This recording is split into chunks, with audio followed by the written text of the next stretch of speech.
midnight rain floated more than it fell, a thin mist clinging to the windshield and turning the streetlights into soft halos. I remember the heater ticking, the vinyl seat sticking to my jacket, and the radio breathing little fragments of other people's nights. The city felt emptied out, like it had taken a long breath and was holding it. I had driven this route 1,000 times, but the road seemed slower, longer, quieter. Louis dozed with his chin tucked into his collar, one earbud in, coffee cooling between his boots. I kept my hands on the wheel and watched the fog gather in the fields, moving in low sheets that swallowed fence posts and mailboxes whole. My eyelids felt heavy, the kind of tired that sits behind the eyes and makes every sound seem distant. Nothing was wrong, not yet. The tires hummed. The wipers brushed a steady rhythm. I told myself it was just another shift, but something in the air pressed cold against my ribs and stayed there like a warning I could not name. Later, I would think back to this quiet and realize it was the last normal moment we had.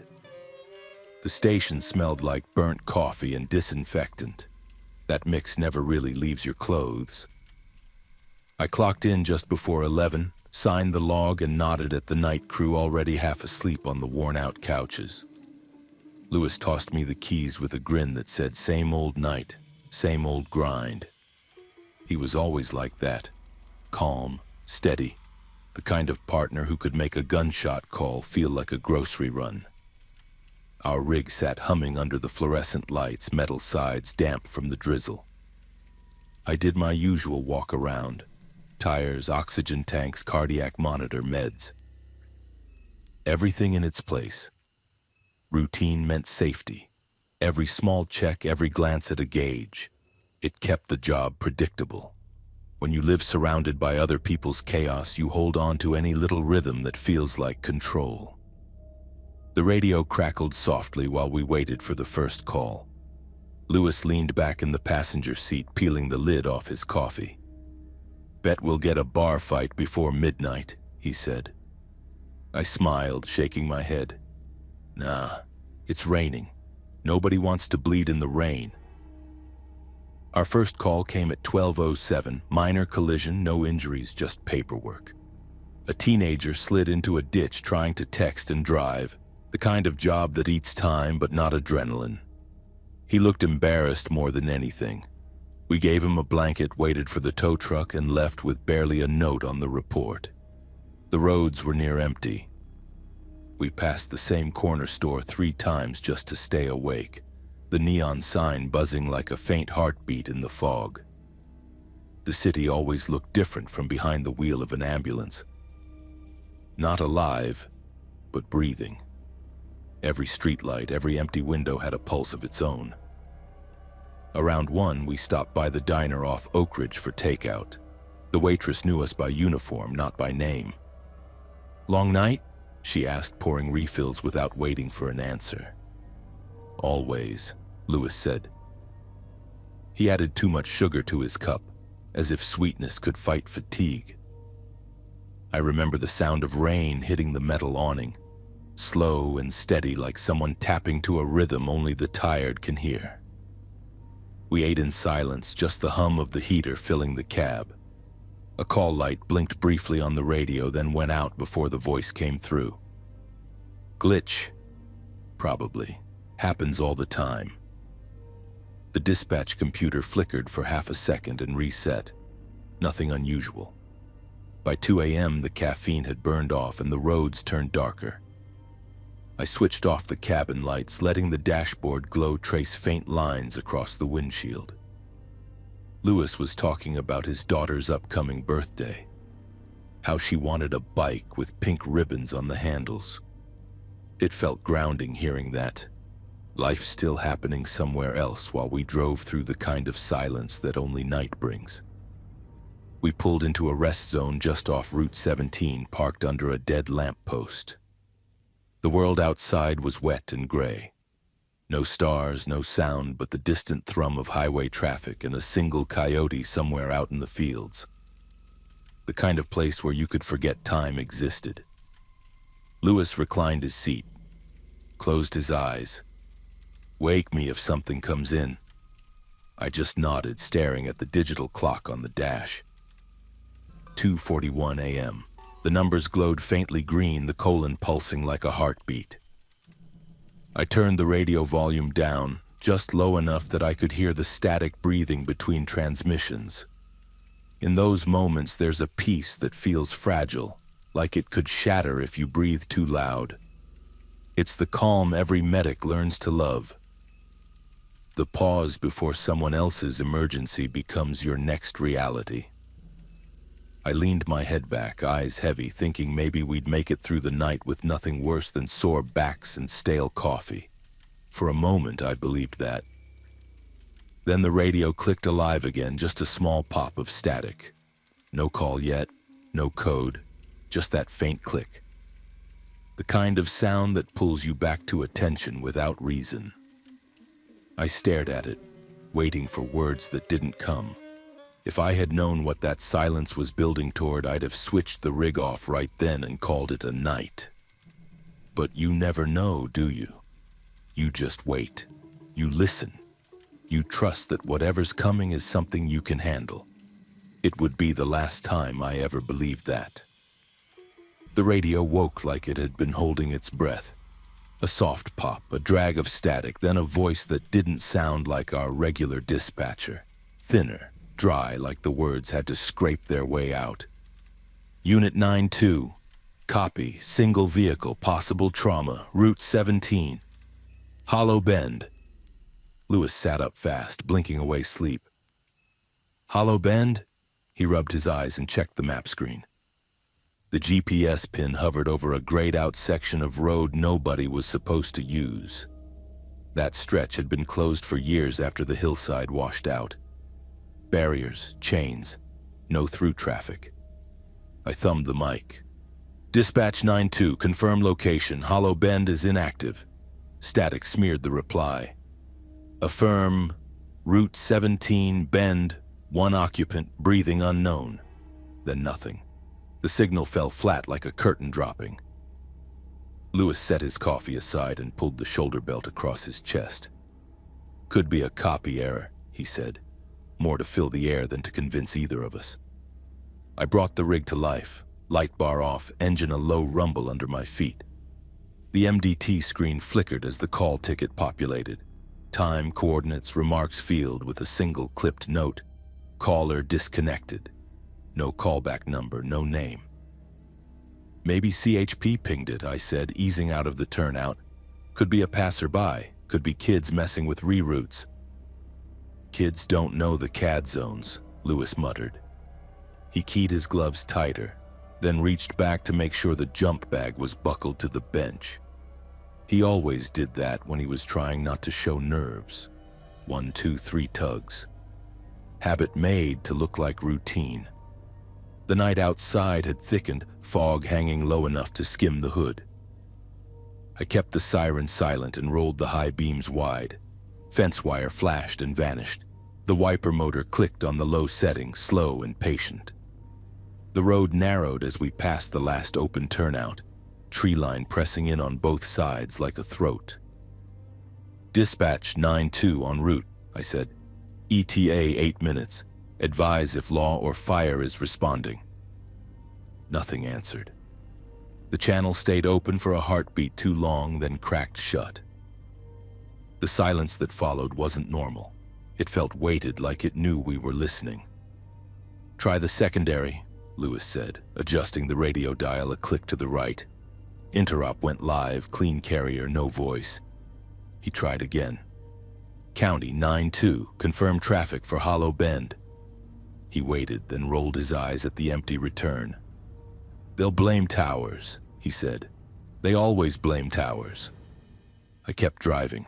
The asphalt changed texture without warning, smoother to rough in a single seam that jolted the chassis, the kind of shift you feel in your teeth. A few hundred yards later, the reflective barricade that should have blocked Hollow Bend came into view.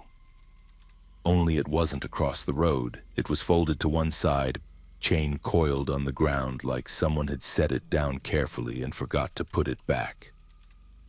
Lewis leaned forward, squinting. You seeing that? Yeah, I said. I brought us down to a crawl. My hands had gone cold without me noticing. He tapped the dash screen. The GPS cursor drifted half an inch, then froze again. The little arrow pointed straight into gray nothing.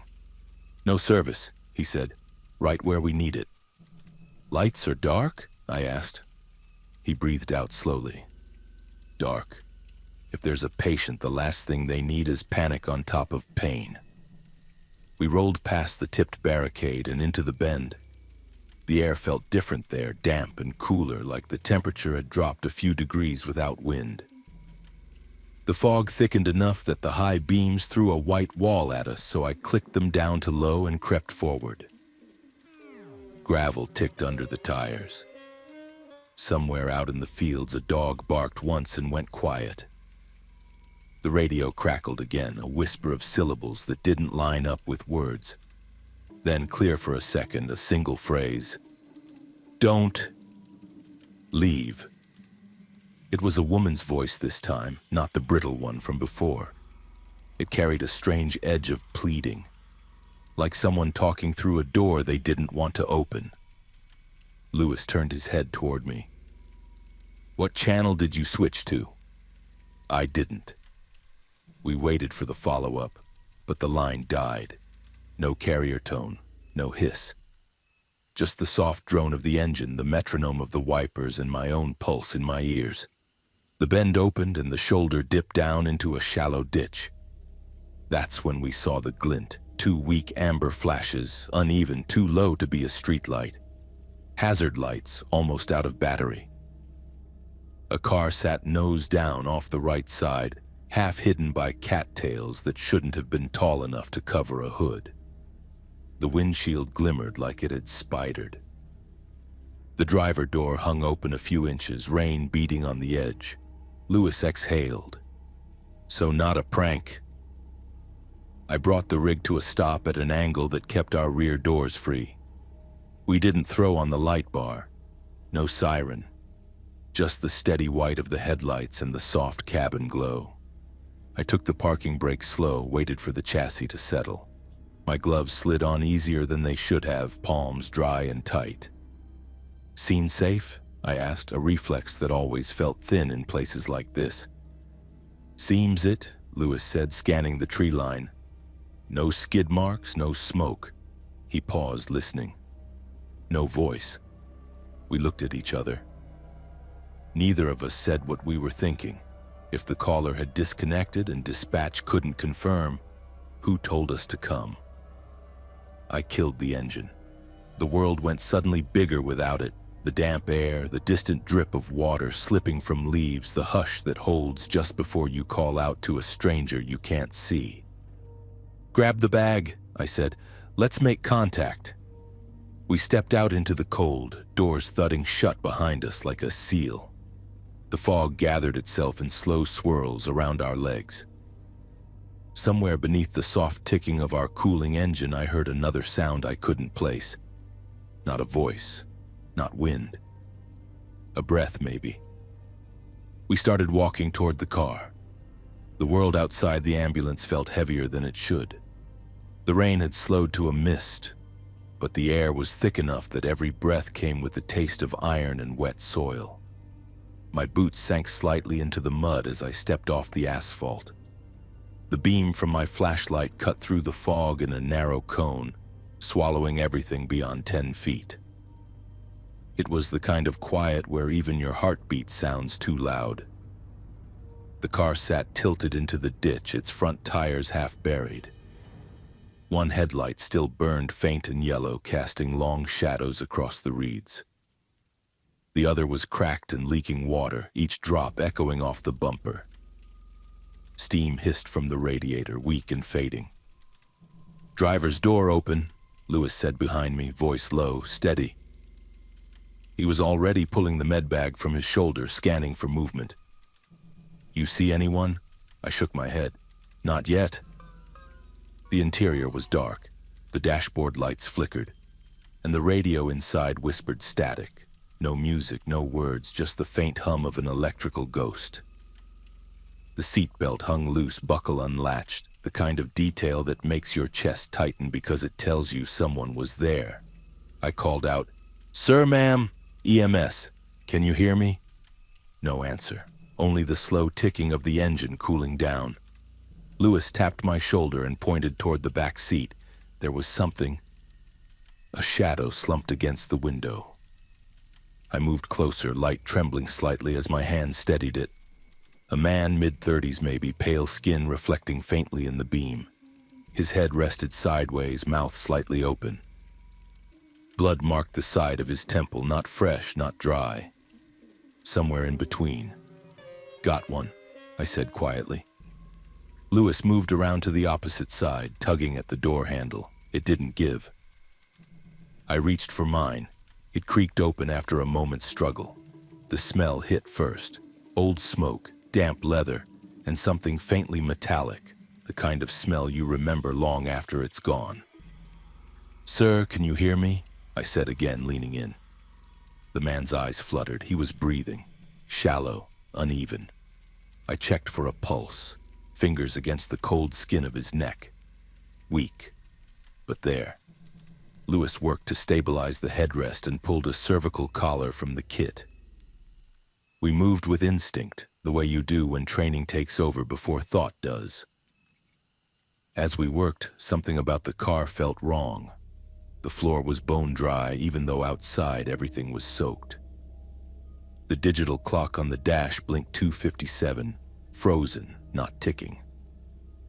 And in the corner of the windshield, there was a spiderweb crack that looked like it had been struck from the inside. Lewis noticed it too.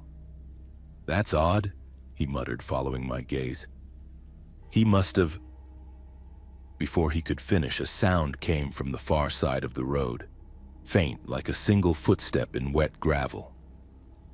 We both turned. The fog made everything uncertain. You couldn't tell distance, only that something had moved. "Could be wildlife," I said, but the words didn't feel solid coming out of my mouth. We loaded the patient onto the stretcher as fast as we could without rushing. His eyes opened once, unfocused, but they locked onto me just long enough for me to feel it. His lips parted and a whisper came through, dry and broken. "Don't stay." It was so soft I almost thought I'd imagined it. Lewis didn't react. Maybe he didn't hear. I wanted to ask, but the cold in the air made my throat tighten. We secured him and started pushing the stretcher back toward the ambulance. The fog seemed thicker now, swallowing our flashlight beams like smoke. Every few seconds, the patient's head tilted slightly, like his muscles were trying to move without permission. His pulse jumped, then slowed again. Halfway to the rig, I heard the car's radio crackle to life behind us. Not music, not voices, just static, long and slow, growing louder the farther we walked. Lewis looked over his shoulder but didn't stop. When we reached the back doors, I climbed in first, guiding the stretcher rails into place. The cabin lights flickered once, just a small hiccup, but enough to make my stomach twist. Lewis closed the doors, sealing us inside. The world outside vanished into gray. For a moment, everything went still again. The kind of still that presses on your chest and tells you not to speak. I checked the monitor, the vitals faint but steady. The patient's face had softened, like he'd drifted somewhere else. "Dispatch Unit 9-2, we're transporting one adult male, unconscious but stable. Route 17 toward County General." Only static came back. Lewis gave me a half smile, the kind that says we've had worse, and shifted the rig into drive. I tried to relax, to find comfort in the motion, in the familiar rumble of tires, but when I looked out the back window through the fog, I could still see the car sitting there. The headlight blinked twice, then went dark. And in the brief moment before we turned the corner, I could have sworn I saw a figure standing beside it. Just a silhouette, perfectly still, facing us. Then the fog swallowed everything whole. Inside the ambulance, the air was colder than it should have been. Not freezing, just that kind of cold that slips beneath your jacket and makes the hairs on your arms lift. The heater was running, but I could still see my breath faintly when I leaned over him. The man on the stretcher hadn't moved since we loaded him. His skin was almost gray under the cabin light, the kind of pale that doesn't belong to the living or the dead, but somewhere between. I adjusted the pulse ox sensor and checked the monitor again. Heart rate, erratic. Oxygen, barely climbing. I leaned closer, watching the numbers dance for a second before they steadied like they couldn't decide if they wanted to stay. Lewis glanced at me through the rearview mirror. "How's he holding up?" "Barely," I said. "He's breathing, but shallow. Could be head trauma." "Any ID?" I shook my head. "Nothing. No wallet, no phone, just this." I lifted a silver chain from around his neck. No tag, no emblem. Just a small pendant, a circle with a crack running through the middle. It wasn't medical, it wasn't decorative either. It looked old, like something that had been passed down. "Probably local," Lewis muttered. "We'll find out when we get there." I tucked the pendant under his collar and adjusted the blanket. His breathing hitched once, sharp and sudden. Then he spoke. Not loud, not clear, but enough for the words to land heavy in the air. "You shouldn't have come." I froze. The voice was rough, almost rasped out, but it was definitely him. His eyes were still closed, his body still limp. For a second, I wondered if it was some kind of dream talk, a reflex from trauma. I'd heard patients mumble before, names, prayers, nonsense. But something in the way he said it didn't feel random. It sounded like awareness. "Lewis," I said quietly. "He's talking." Lewis didn't look back. Talking's good, means he's fighting. But he wasn't fighting. He was still, too still, except for his lips. They parted again like he was struggling to form words that didn't belong to this moment. "Don't go back." That's what I heard next. I leaned closer, listening for more, but the rest came out as a slow exhale that fogged the air between us. His heartbeat flickered irregularly on the screen again. Fast, then slow, then fast. I pulled a penlight from my pocket and lifted one of his eyelids. The pupils were huge, glassy, but there was movement, just a flicker. His eyes didn't react to the light. Instead, they seemed to shift slightly toward me, like he could see through the blur. That's when I noticed something else. His clothes were strange, not just old, but aged.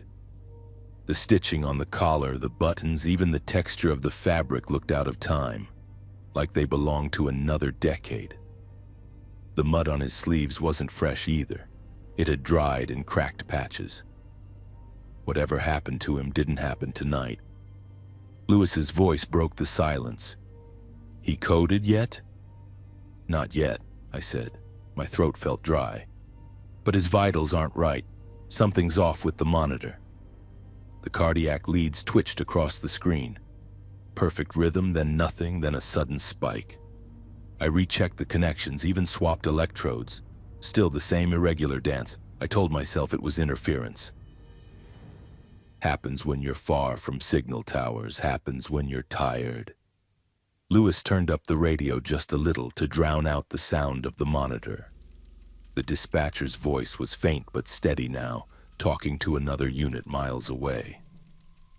For a second, I felt a wave of normalcy, the comfort of routine, of hearing another crew working a different call. Then, under the static, came another voice, quiet, whispered. Same tone I'd heard from the patient. "You can't leave." It was so clear that both of us froze. Lewis turned the volume down immediately, eyes locked on the radio. "What channel is that?" "Same as always," I said, but my mouth felt dry. "County, Maine." The man on the stretcher stirred slightly. His lips moved again, but no sound came. I leaned closer, trying to hear. The smell of his breath hit me. cold, earthy, like rainwater that sat too long in a ditch. My flashlight flickered once, then came back.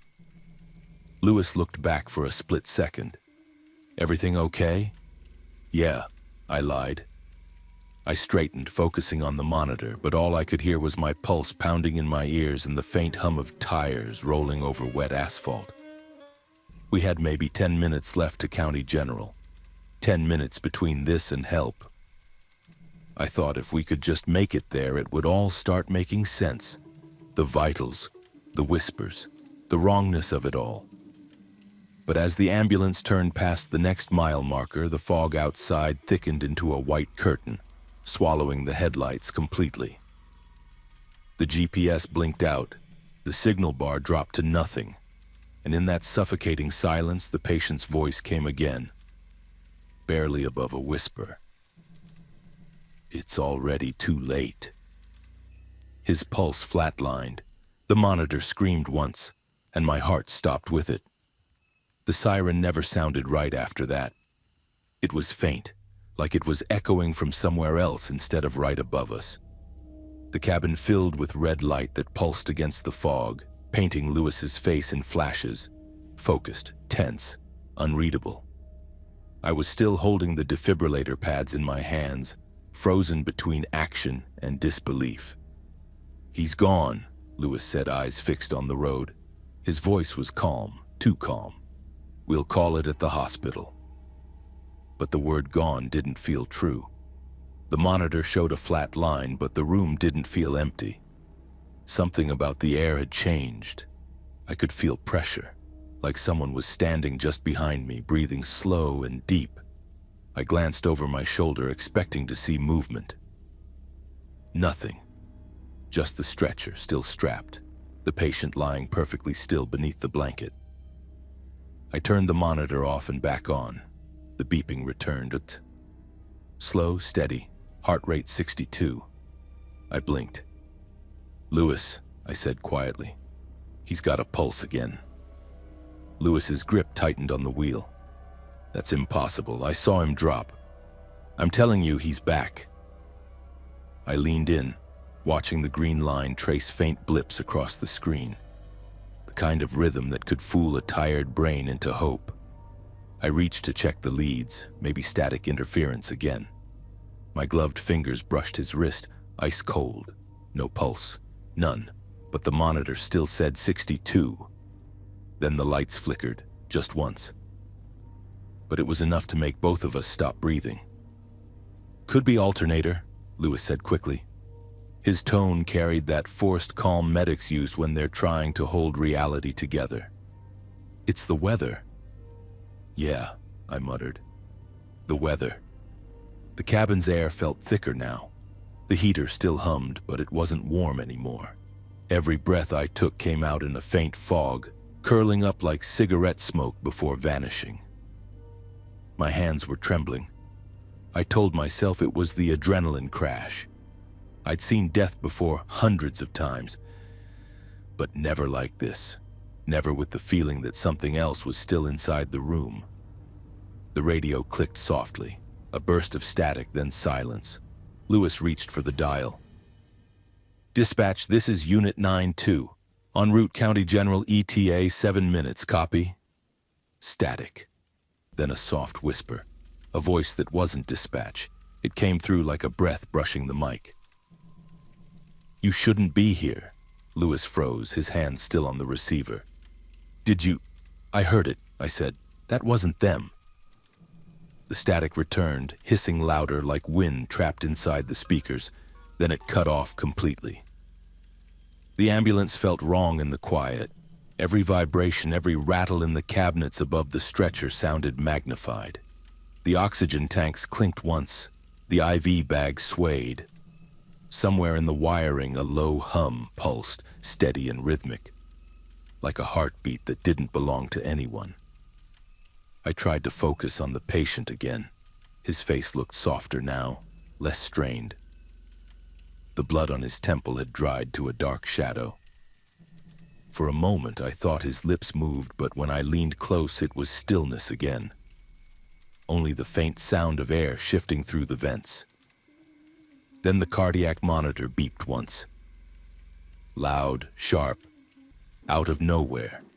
The waveform jumped, then flattened again. Lewis cursed under his breath. "That's it. Battery's going. Hold tight. We're almost there." But we weren't. The GPS screen was still dead. The fog outside had turned white and thick as smoke, swirling in our headlights like it was alive. The road lines disappeared beneath us. We could have been driving in circles and never known. "Lewis," I said, voice shaking slightly, "are you sure we're still on 17? He didn't answer right away. His eyes were locked on the windshield, shoulders tense. "I think so." "You think so?" He pressed harder on the gas. "I know this road." The siren flickered again. One short cry, then silence. The monitor beeped once more, and this time, in the small gap of quiet between tones, I heard it. A whisper, faint but clear. My name. Daniel. I froze. I hadn't told anyone my name since we left the station. My ID badge was under my jacket. Lewis's knuckles whitened around the wheel. "What?" It said my name. "The patient?" I looked down. His mouth was slightly open. Still.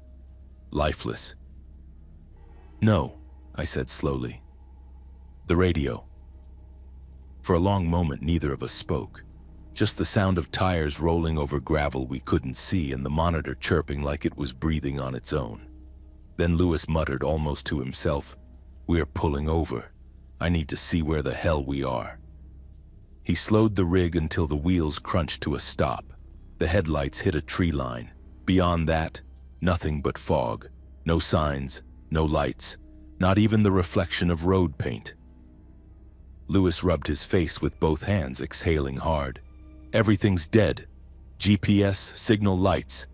And then, from the back of the rig, the patient took a single slow breath. Loud, wet, real. We both turned at once. The blanket rose, then settled again, and the monitor beeped twice, steady, alive. Lewis stared, wide-eyed. "He's breathing." But I couldn't move. My throat locked. Every instinct screaming that whatever was lying there wasn't supposed to be breathing anymore. I looked closer, forcing myself to check for pulse, for rhythm, for anything. That's when I saw it. The pendant around his neck, the one with the crack down the middle, was glowing faintly in the dark. Just a soft, pale light. And when I reached for it, the whisper came again, not from the patient, not from the radio, but from somewhere just behind my ear. "You can't save the dead." The ambulance lights cut out completely. The second the lights died, silence swallowed everything. No hum of the engine, no monitor beeps, no static. Just a hollow, crushing stillness that pressed against my skull until I couldn't tell if I was hearing or imagining the sound of my own heartbeat. Lewis's voice broke through the dark, sharp and panicked. "What the hell?" He hit the ignition twice. Nothing. Dead. The fog outside glowed faintly from the ambulance's dying headlights, making it look like the whole world had been erased except for us. I grabbed my flashlight and flicked it on. The beam jittered against the metal walls, catching the edges of the medical drawers and the glint of the IV pole. The patient was still there, motionless beneath the blanket. His chest wasn't rising anymore. I reached for his wrist again, still ice cold, no pulse. "Battery backup should have kicked in," I said, my voice shaking. "It doesn't just die like this." Lewis climbed out of the driver's seat, pushing the curtain aside. His face was pale under the flashlight's glow. "We're not losing both systems at once. That doesn't happen." I wanted to believe him, but the rig had gone completely silent. The kind of silence that feels alive. Every breath echoed inside my head. I reached for the defibrillator pads again, ready to start compressions, when the monitor came back to life on its own. The screen blinked once, green line flat, then jumped violently into erratic peaks.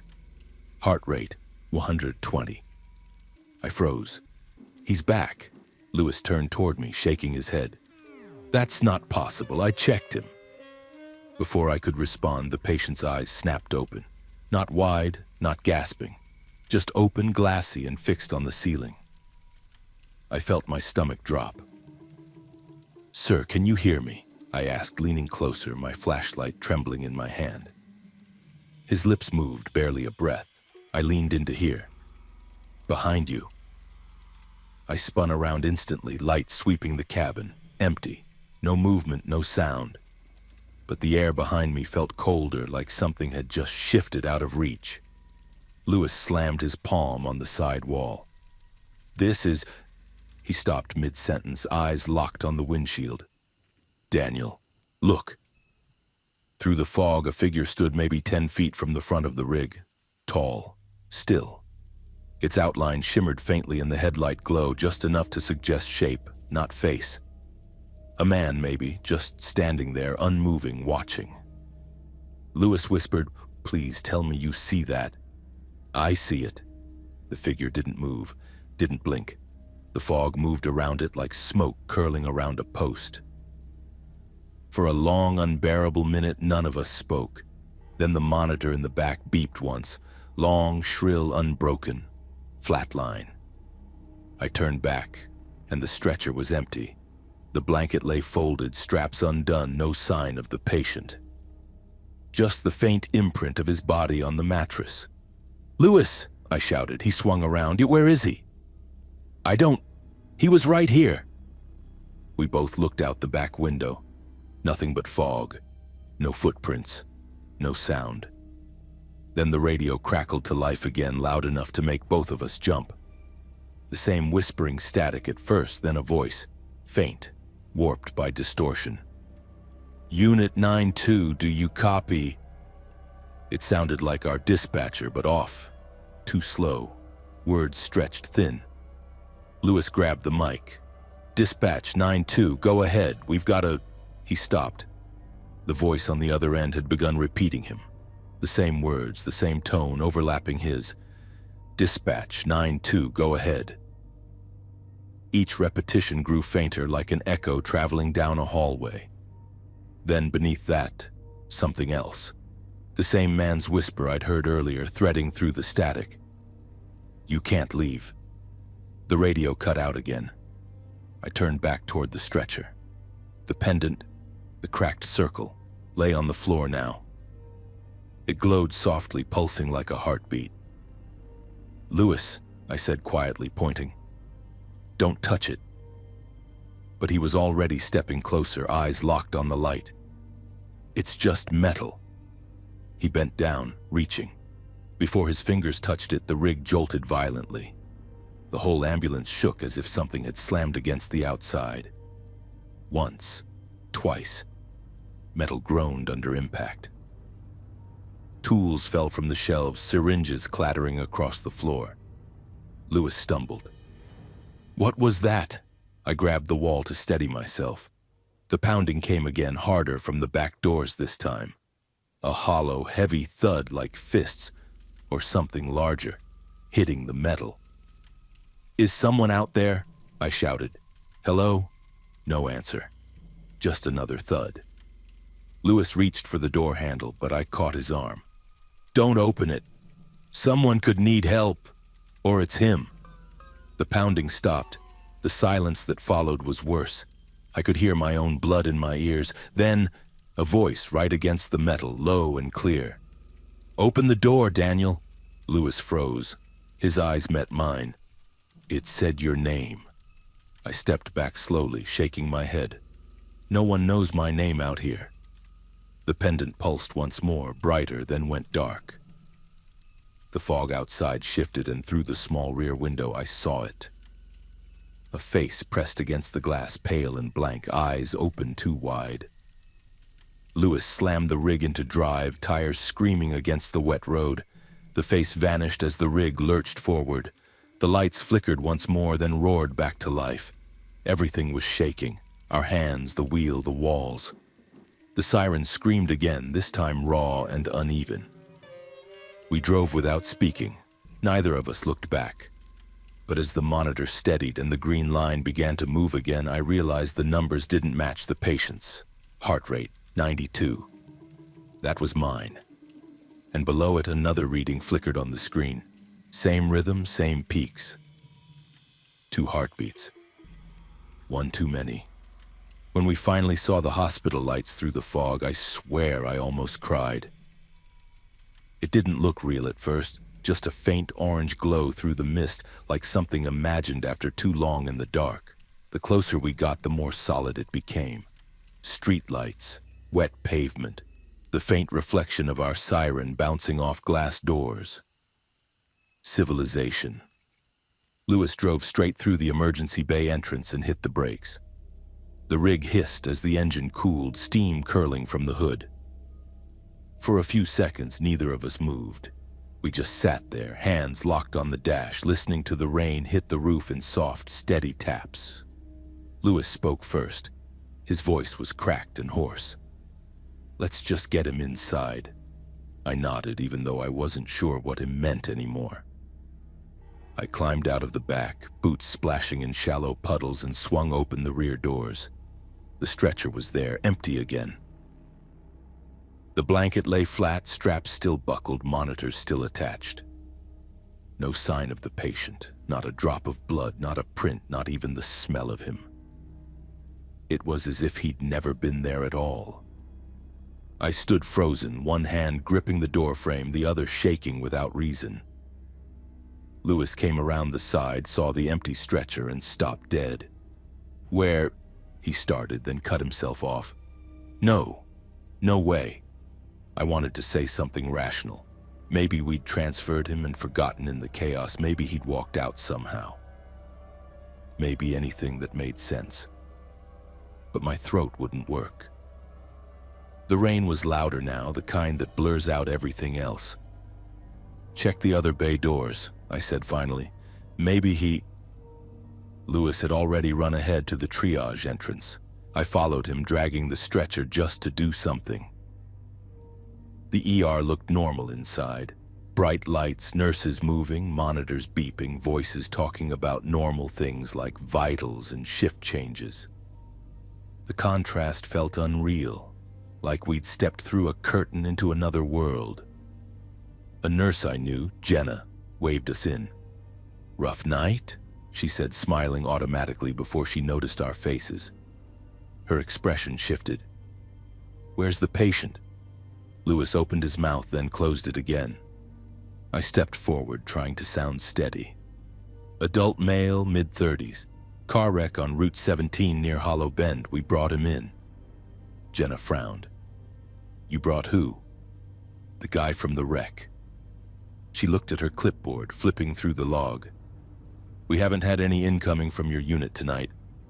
My skin went cold. "We called it in." "Dispatch confirmed." "No call from you came through," she said slowly. "Are you sure it wasn't another crew?"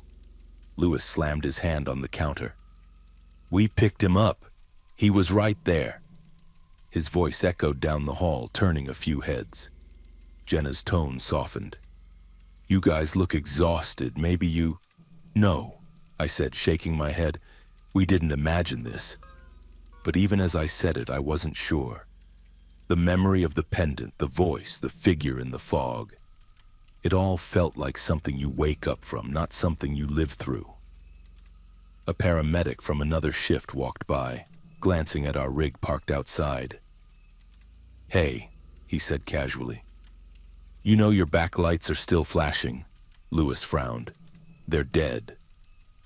"Not from here, they're not," the guy said, pointing. We stepped to the glass doors. Sure enough, the rear lights of the ambulance pulsed faintly. Slow, uneven, red, then white, then red again. But the engine wasn't running.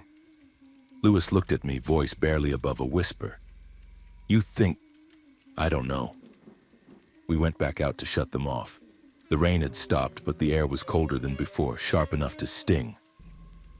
I climbed inside the back again. The lights flickered overhead once, twice, then held steady. The stretcher looked the same, empty. I reached for the monitor to power it down, but the screen was already on.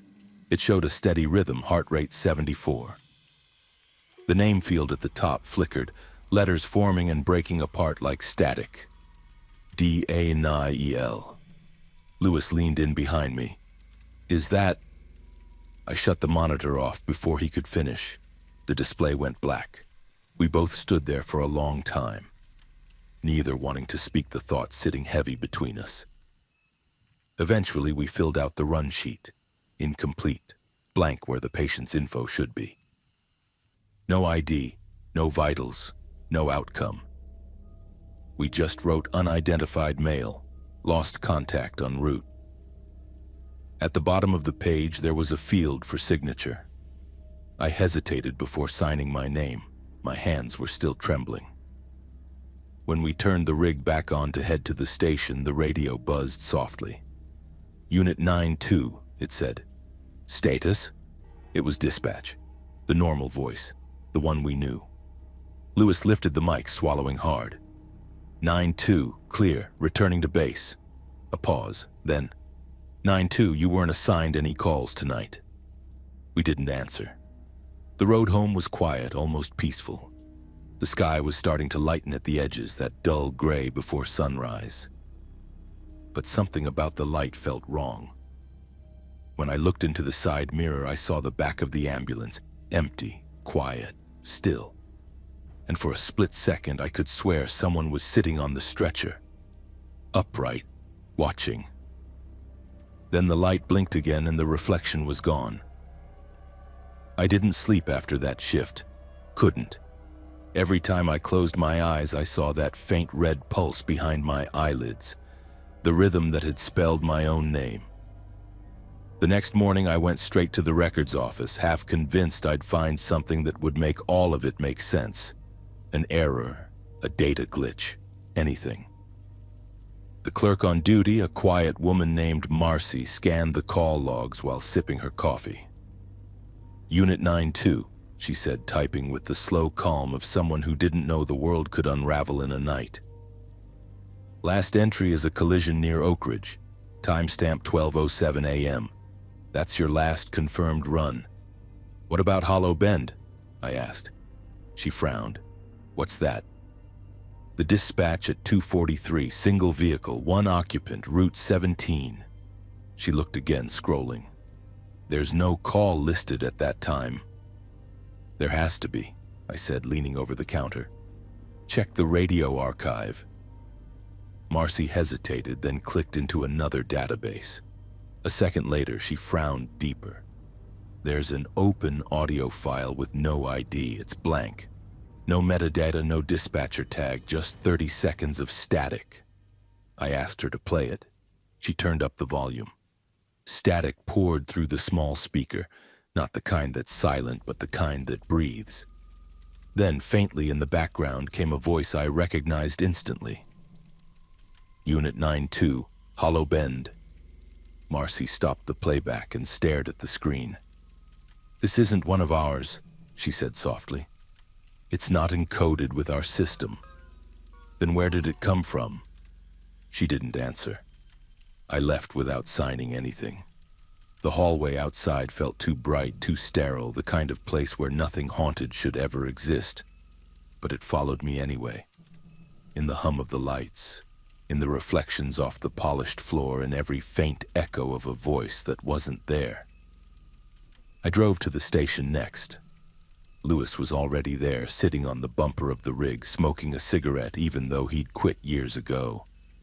His eyes looked hollow, like he hadn't blinked in hours. You didn't find him, did you? He asked before I even spoke. No, I said. Dispatch has no record. It's like the call never happened. He nodded slowly, staring at the pavement. They think we hallucinated it. Maybe, I said, but hallucinations don't leave dents in metal. I told him what I'd heard on the audio, the same voice, the same words. He didn't say anything for a long time, then quietly, I looked it up last night. Hollow Bend. You know about the accident there? I shook my head. 10 years ago, he said, flicking the ash off his cigarette. Single car crash, same road, same curve. Guy lost control around 3 in the morning. They didn't find him till sunrise. He'd crawled into the back seat before he died. Paramedics said he was trying to reach something. Reach what? Lewis looked up at me. No one knows. But they said his last words were caught on the dash cam before it cut out. What did he say? Lewis's voice was barely a whisper. He said, "Don't go back." I felt the chill roll through me all over again. The same words the man in the car had whispered. The same warning that had followed us into the ambulance. For a long moment, neither of us spoke. The city noise outside the station sounded far away. Distant sirens, tires on wet asphalt, the kind of sounds that used to feel comforting. Now they felt foreign. Maybe we answered the wrong call, Lewis said finally. What do you mean? He stared out across the parking lot. What if it wasn't coming from dispatch? What if it was coming from there? I wanted to argue, to tell him he was just tired, that our brains were stitching fear into patterns that weren't there. But the words wouldn't come, because part of me believed it. That night I went home, but sleep didn't come. I sat in the dark with the radio from my go bag sitting on the table, scanning through frequencies just to hear something human. Around 2:43 it clicked. A burst of static, then silence, then a voice, the same thin, brittle tone from that night. Unit 9-2, single vehicle, Route 17. I dropped the radio. The sound kept going, faint but steady, repeating the same transmission like a loop. Then just as the words began to blur, I heard another voice overlaying it. Low, broken, familiar. Daniel, don't go back. The radio cut out. I sat there for what felt like an hour, waiting for it to start again. It didn't. When I finally turned it off, I realized my hands were shaking so hard that the small pendant, the cracked circle I'd taken off the patient, was vibrating in my palm. I don't remember pocketing it that night, but there it was, cold as ever. The crack in the middle had widened just a little, and for a brief second I thought I heard something from inside it. Not a sound exactly, but something alive, like a breath. It's been 3 years since that night. I've driven hundreds of calls since then. Heart attacks, overdoses, highway pileups, and yet none of them come close to what happened on Route 17. Sometimes I tell myself it was exhaustion, a trick of the fog, a shared hallucination. But deep down I know better. There are nights you live through, and there are nights that live through you. I still work the night shift. It's quieter, less traffic, fewer questions. I tell new hires about fatigue, about radio dead zones, about how the human mind fills silence with noise, but I never tell them about Hollow Bend. I never tell them that some places don't want to be forgotten. Every once in a while, the dispatch radio makes a small sound, just static, nothing more. But it's always around 2:43 in the morning, always the same time. Lewis refuses to answer it now. He just looks at the screen, lips tight, pretending he didn't hear. He transferred to day shift last month. I don't blame him. Sometimes, when I'm alone in the rig, I still catch myself glancing into the rearview mirror. It's habit. Every medic does it. You make sure your patient's secure, your gear's stable, your oxygen line isn't kinked. But for me, it's more than that. I check to see if the stretcher's empty. Because every so often, when the road curves, when the headlights blink, I think I see someone sitting there, a faint shape, upright, still. I've gone back to that stretch of road twice since it happened, once during the day, once at night. In daylight, Hollow Bend looks harmless, overgrown grass, cracked pavement, a rusted guardrail, nothing out of the ordinary. But when I went at night, it was different. The fog came back the same way it had that night, curling low across the ground like it remembered me. I parked the rig at the edge, stepped out, and listened. Nothing. No wind, no animals, no sound except the faint drip of water from the trees. I walked to where the ditch would have been, where the car had rested. The grass had grown tall again, swallowing any trace of what we saw. But when I turned back toward the road, I saw something small glinting in the beam of my flashlight. A pendant, not the same one. This one was whole, no crack. Just a simple, unbroken circle lying in the dirt like it had been waiting there. I didn't pick it up. I left it where it was because some things don't need to follow you twice. I never told Lewis about that. He doesn't talk about that night anymore. Sometimes when we pass a wreck or a dark stretch of road, I see his hands tighten on the wheel. His eyes narrow just slightly, as if he's scanning for something he can't admit he's afraid of.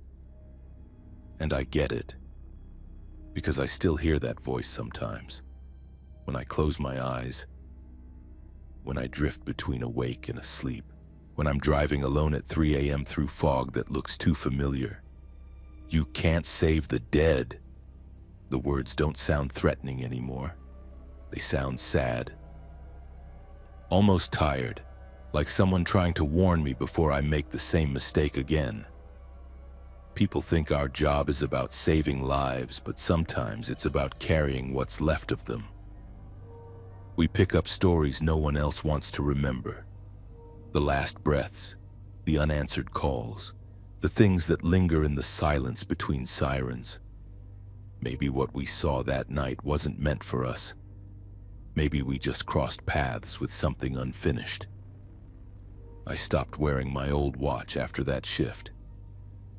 The battery died at 2:43 a.m. and never started again, even after I replaced it. It sits in a drawer now, next to my certification card and the cracked pendant I swore I threw away. On certain nights, when the radio static stretches too long, when the fog returns to the edges of town, I still think about turning down Route 17 again. I don't know why. Maybe to prove it was real. Maybe to prove it wasn't. But I never do. I just keep driving, lights off, siren off, listening to the hum of the engine and the distant pulse of my heartbeat. The world outside always looks the same.